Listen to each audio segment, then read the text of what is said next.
Hello বন্ধুরা, আসসালামু আলাইকুম। এটা কি সবজি আমরা সবাই চিনি, তো এটা হচ্ছে ঝিঙে। আমি আজকে ঝিঙের রেসিপি করে দেখাবো। তার জন্য আমি নিয়েছি এখানে 4টা ঝিঙা। এবার ঝিঙে তো সবাই খায়, ঝিঙের খোসা আমরা সবাই ফেলে দিই, কিন্তু আজ থেকে আর তা নয়, ঝিঙের খোসা ভর্তা আমি দেখাবো। কিভাবে ঝিঙের খোসা ভর্তা করব সেটা আমি আজকে আপনাদের সঙ্গে পুরোটাই শেয়ার করব। আমি ঝিঙেটাকে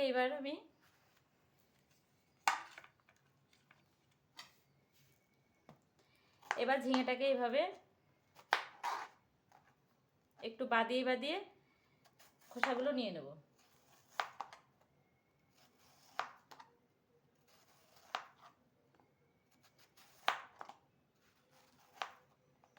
এবার ঝিঙের খোসাটাকে এরকমের একটু বেশি বেশি করে বাদিয়ে বাদিয়ে নিতে হবে। প্রত্যেকটা ঝিঙে আমি এভাবেই ছিলে নেব।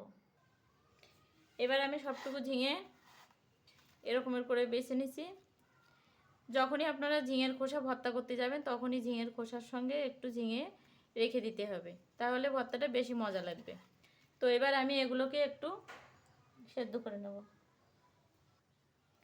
এবার আমি এর ভিতরে দিয়ে দেবো 4টে লঙ্কা, আর দিয়ে দেবো একটা পরিষ্কার করা রসুন, আর দিয়ে দেবো হাফ চা চামচ কালো জিরে। তো এবার আমি এটাকে একটু সেদ্ধ করে নেব। এবার এটাকে আমি চুলোর উপর বসিয়ে দিয়েছি 1 কাপ পানি দিয়ে।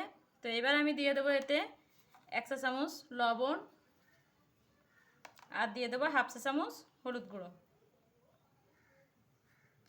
এবার এটাকে আমি ঢেকে দেব। 10 মিনিট বাদে আবার আমি ফিরে আসবো। 15 মিনিট বাদে আবার আমি ফিরে এসেছি। তো দেখতে পাচ্ছেন আমার এটাকে পানি একদম শুকিয়ে গেছে।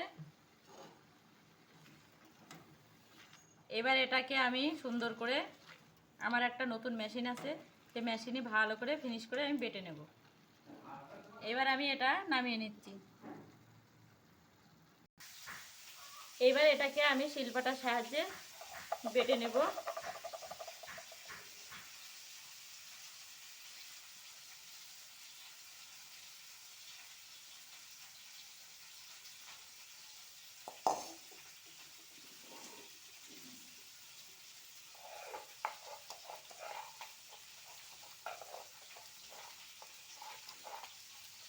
এভাবে সুন্দর করে ফিনিশ করে বেটে নিতে হবে।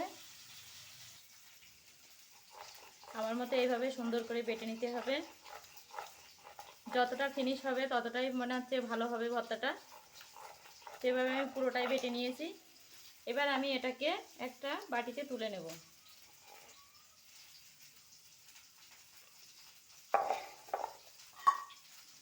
এবার এটাকে আমি একটা বাটির মধ্যে সবটুকু তুলে নেব।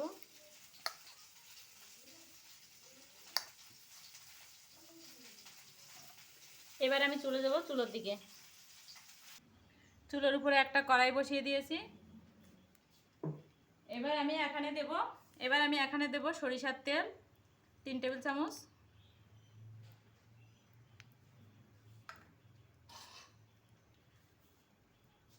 ফোড়নের জন্য ব্যবহার করব আমি 2টা শুকনো লঙ্কা।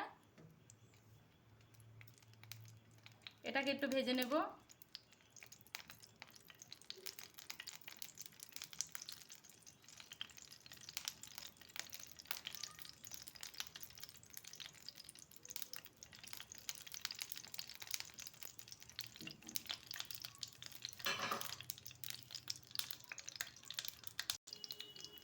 দিয়ে দেব হাফ চা চামচ গোটা জিরে।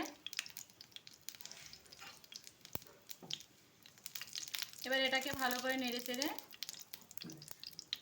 এরপর দেব আমি একটা কুচিয়ে রাখা পেঁয়াজ।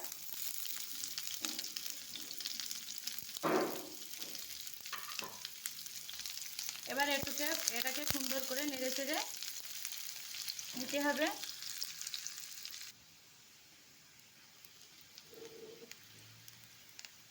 অনেকটা কালার এসে গেছে। এবার আমি দিয়ে দেব বেটে রাখা ঝিঙের খোসা।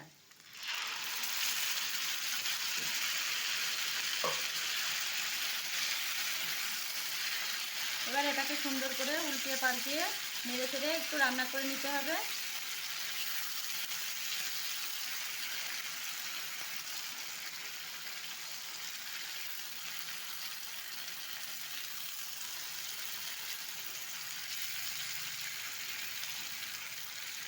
এভাবে একটু ঘন ঘন নাড়তে হবে যাতে নিচে না লেগে যায়।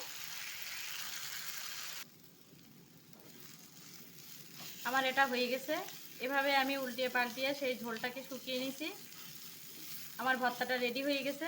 এবার আমি এতে দিয়ে দেবো 1 টেবিল চামচ খাঁটি সরিষার তেল।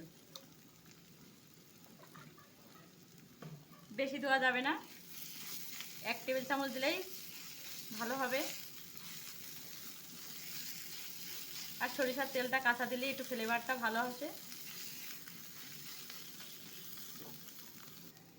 এবার আমি এটা বাটির মধ্যে তুলে নেব।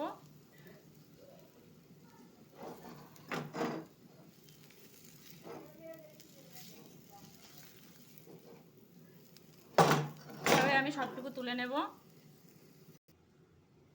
ভর্তাটা আমার রেডি হয়ে গেছে, দেখতে পাচ্ছেন।